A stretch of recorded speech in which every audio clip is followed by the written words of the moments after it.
morning friends once again. So in the previous lecture we have seen what is the structure of English language and what is the difference between Marathi and English language. गेल्या तासाला आपण मराठी आणि इंग्रजी या दोन विषयांच्या अनुषंगाने ज्या काही मूलभूत गोष्टी आहेत त्या मूलभूत गोष्टी आपण पाहिल्या. जे इंग्रजीची रचना जी आहे ती S+V+O या पद्धतीने जाते आणि मराठीची रचना जी आहे ती S+O+V या पद्धतीने होते. So I think that you have got the basic information about what mean by subject, what mean bye verb and what mean by object.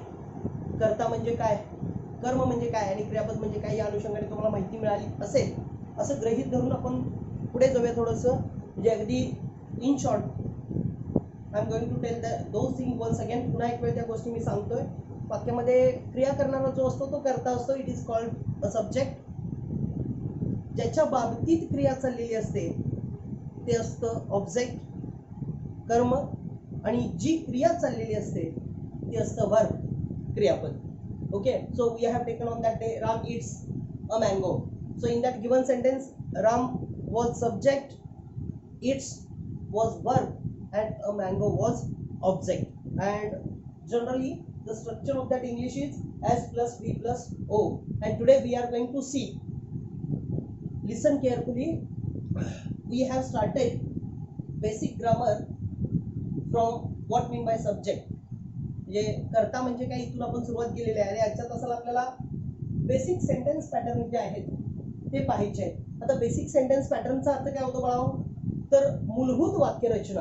How many are there? There are 6 basic sentence patterns are there.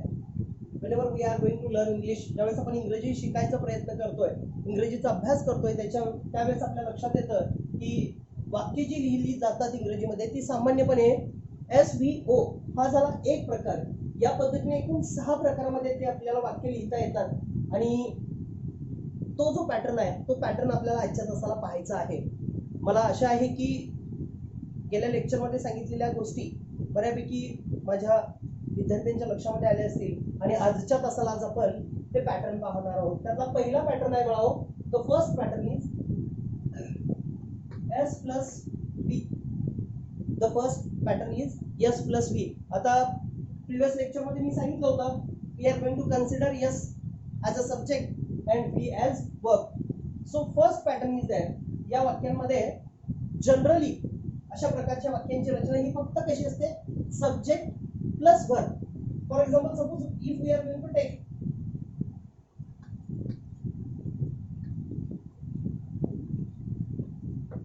dog barks, second one he runs,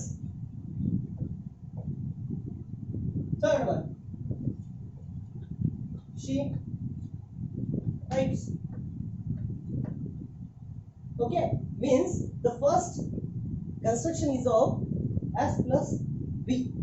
In that given sentence only subject and verb is going to include.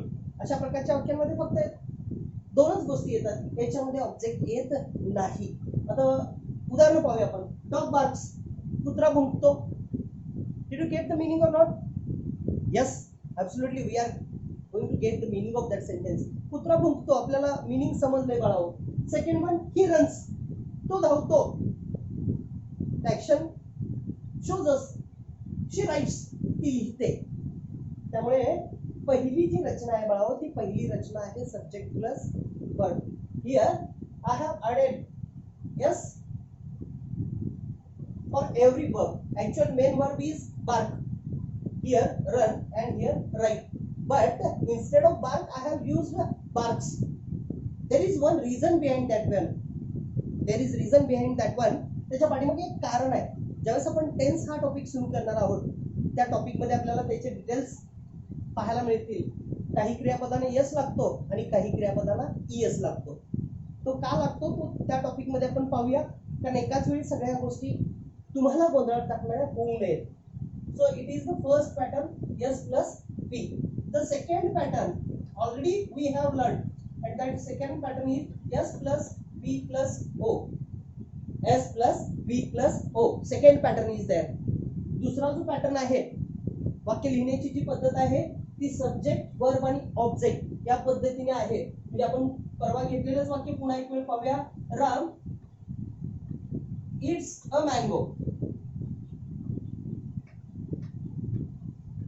Ram eats a mango. Sita cuts an apple. Sita cuts an apple. So here Ram is a subject, it is a main verb, and the mango is object. So this is second type. This is second type. Did you get the meaning? अर्थ लक्षात येते का? पहा बघा. आता Ram eats a mango चा अर्थ होतो राम आंबा खातो. आणि परवाच्या लेक्चर मध्ये आपण पाहिल्याप्रमाणे आंबा खाणारा कोण? राम. क्रिया करतोय म्हणून तो सब्जेक्ट. राम काय खातोय? आंबा. त्या क्रियेविषयी अधिक माहिती सांगणारा शब्द अ मँगो म्हणून तो ऑब्जेक्ट. आणि राम काय करतोय? तर राम आंबा खातोय. खाण्याची क्रिया चाललेली आहे. So it is eat. EAT eat is a verb in that given sentence. Same here. Sita cuts an apple. Main verb is cut. Sita सफरचंद कापते. या दोन्ही वाक्यांमध्ये already 3 things have been included. तिन्ही गोष्टी आलेल्या आहेत. सब्जेक्ट आलेला आहे, वर्ब आलेला आहे आणि ऑब्जेक्ट आलेला आहे. So this is the second pattern of writing English sentences. This is the second pattern. The third pattern is that. I am going to write down here. It will better. The third pattern is that of writing sentence is subject plus verb plus complement. S plus V plus C. C means complement. For example, see, my shirt is white. My shirt is white. Here, my shirt works as a subject. My shirt works as a subject. या वाक्यामध्ये my shirt हा subject आहे. is हे जे आहे ते मूळ क्रियापद आहे. is हे मूळ क्रियापद आहे. असणे असा त्याचा अर्थ होतो. आणि या सब्जेक्ट आणि वर्बच्या अनुषंगाने अधिक माहिती देणारा शब्द म्हणजे white. So it is complement. It is complement. So this is the third type to write the sentences in English language. My shirt is white. So these are the basic sentence patterns which we are going to use in our daily schedule. In our daily schedule. आपल्या दररोजच्या दैनंदिन जीवनामध्ये शक्यतो आपण या पद्धतीची वाक्य वापरायचा प्रयत्न करतोय. पुन्हा जर समजा याचं दुसरं एखादं उदाहरण लिहायचं म्हटलं तर काय कशा पद्धतीने लिहिता येईल सांगा. My school is big. My school is big.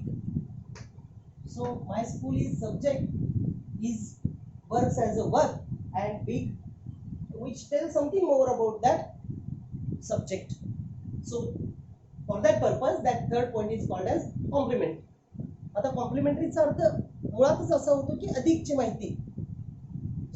To tail something extra, काहीतरी अधिक सांगणं याच्यासाठी कॉम्प्लिमेंटचा वापर केला जातो. So this is the third pattern. This is the third pattern. The fourth pattern is that. once again I am just within a minute.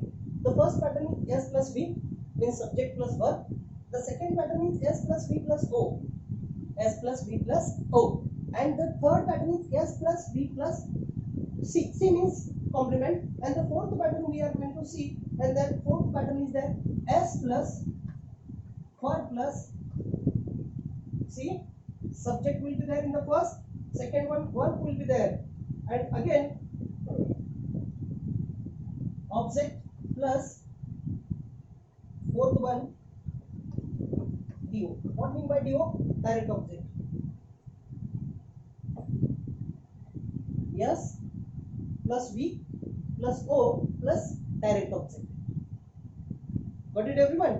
So if we are going to think about this type of sentences, समजा जर आपण या वाक्यांच्या अनुषंगाने थोडासा विचार करायचं म्हटलं तर याच्यामध्ये सुरुवातीला सब्जेक्ट असणार आहे, त्याच्यानंतर वर्ब येणार आहे, त्याच्यानंतर ऑब्जेक्ट असणार आहे आणि पुन्हा डायरेक्ट ऑब्जेक्ट येणार आहे. Here instead of that object we can use indirect object. इथं आपण थोडासा बदल करून घेऊया म्हणजे तुम्हाला ते समजण्यासाठी अधिक सोपं होईल.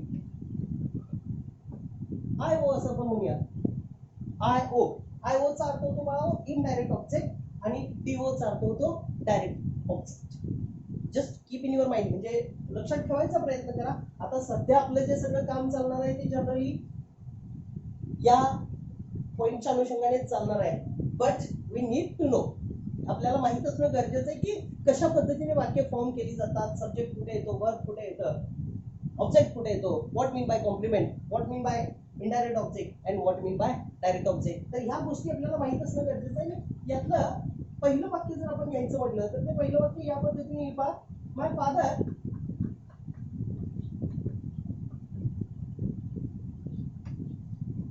gave me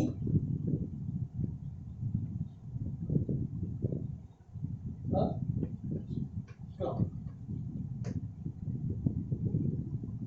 My father gave me a clock. So here my father is subject, gave works as a verb. Me, it is used as indirect object, and a clock it is direct object. Got it everyone? So the fourth type is there of S plus V plus indirect object plus direct object. So these are the some basic patterns how to write English sentences. इंग्रजीची वाक्य कशा पद्धतीने लिहायची त्याचे basic pattern आपण काही पाहत आहोत आणि त्या बेसिक पॅटर्न मधले पहिले 4 पॅटर्न मी या पद्धतीने तुमच्या समोर मांडण्याचा प्रयत्न केलेला आहे. Lot of related things are also there.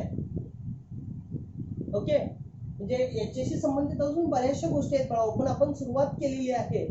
समजा सगळंच एकत्र म्हटलं तर इम्पॉसिबल आहे. So I am going to step by step. In the next lectures we will also see some points related to these points also. आता for example समजा आपण सुरुवातीला घेतलं म्हणजे वर्ब घेतलं S plus V म्हटलेला आहे तर verb V1 V2 V3 ing is also there and their meanings are also there.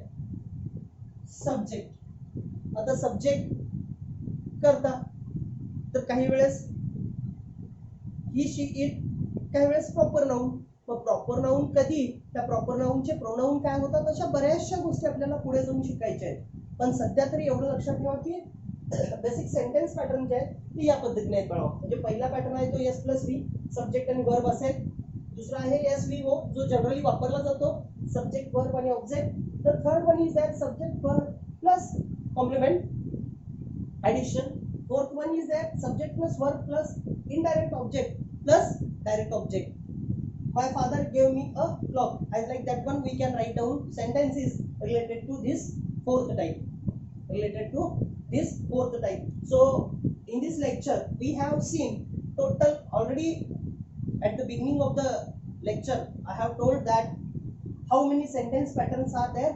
Total 6 patterns are there. 6 patterns are there and generally these 4 are going to use. हे 4 generally वापरले जातात. 6 एकूण आहेत पैकी 4 वापरले जातात आणि तुम्हाला थोडीशी कल्पना यावी याच्यासाठी फक्त 4च मी आजच्या तासाला घेतलेले आहेत. आणि आजच्या होमवर्कच्या अनुषंगाने जर आपल्याला बोलायचं झालं तर तुम्हाला या प्रत्येक टाईपचे every type of this pattern 5 sentences you have to write down. फक्त एक काम करावं, suppose here third person singular subject will be there. आता थर्ड पर्सन सिंग्युलर म्हटल्यानंतरही काही वेळेस गोंधळ होण्याची शक्यता आहे. तर लक्षात ठेवा ही शी किंवा इट, ही शी इट किंवा त्यांचे प्रॉपर नाउन जे आहेत. म्हणजे आता फॉर एक्झाम्पल राम म्हटलं तर त्याचं प्रोनाउन होतं बाळा ही, सीता म्हटलं तर प्रोनाउन होतं शी आणि हिमालय म्हटलं तर इट. ओके, तर असे जर आले तर त्या क्रियापदाला यस जोडा. यस कुठे जोडायचा ते अगदी थोडक्यात सांगतो. जर त्या क्रियापदांच्या शेवटी साध्या वर्तमान काळामध्ये म्हणजे सब्जेक्ट प्लस वर्ब अशा पॅटर्नने जर वाक्य तुम्ही लिहिणार असला तर if the given verb is going to contain, म्हणजे दिलेल्या क्रियापदाच्या शेवटी जर समजा S CH SH O X और double S, S CH SHOX किंवा SS ही अक्षरं जर लागत असतील क्रियापदाच्या शेवटी तर अशा सगळ्या क्रियापदांना क्रियापदांच्या शेवटी काय जोडा? ES जोडा. इतर सगळ्या क्रियापदांना ES. आता इथं बार्क म्हटलं, हा की आलाय लास्टला, तो आता मी जो जी अक्षर मी सांगितली त्याच्यामध्ये के येत नाही, त्यामुळे फक्त काय लागला? यस लागला. समजा वाक्य असं घेतलं आपण, म्हणजे अगदी जनरल वाक्य घेऊया, Reema wash clothes. Reema wash clothes असं जर वाक्य म्हटलं तर ते चुकीचं आहे. कारण का सांगतो, म्हणजे अगदी थोडक्यात पाहूया ते. मूळ क्रियापद काय आहे? वॉश. इथं शेवटी काय कंटेन झाला बाळो? SH. आणि तो जर SH येत असेल तर त्याला ES प्रत्यय लागणं गरजेचं आहे. त्यामुळे ते वाक्य असं होतं, रीमा वॉशेस क्लोथ्स. आता टेन्स टॉपिक सुरू केल्यानंतर आपण डिटेल पाहणार आहोत, पण या 4 वाक्यांच्या अनुषंगाने तरी तुम्हाला बेसिक माहिती मिळाली असेल असं गृहीत धरतोय मी. जर काही तुमच्या शंका असतील, काही अडचणी असतील, so you can ask me directly, म्हणजे तुम्ही डायरेक्ट मला विचारू शकताय. Channel is also there, YouTube वरती व्हिडिओ अपलोड होईल. And my personal number is there 9527406464. You can ask me any query related to these basic topics. In the next lecture, we are going to start our next important topic, parts of speech. Okay, so write down today's homework.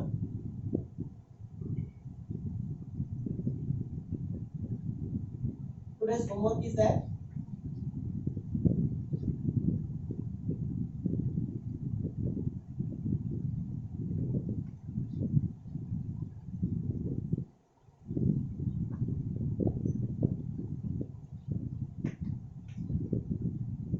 write 5 sentences of every pattern.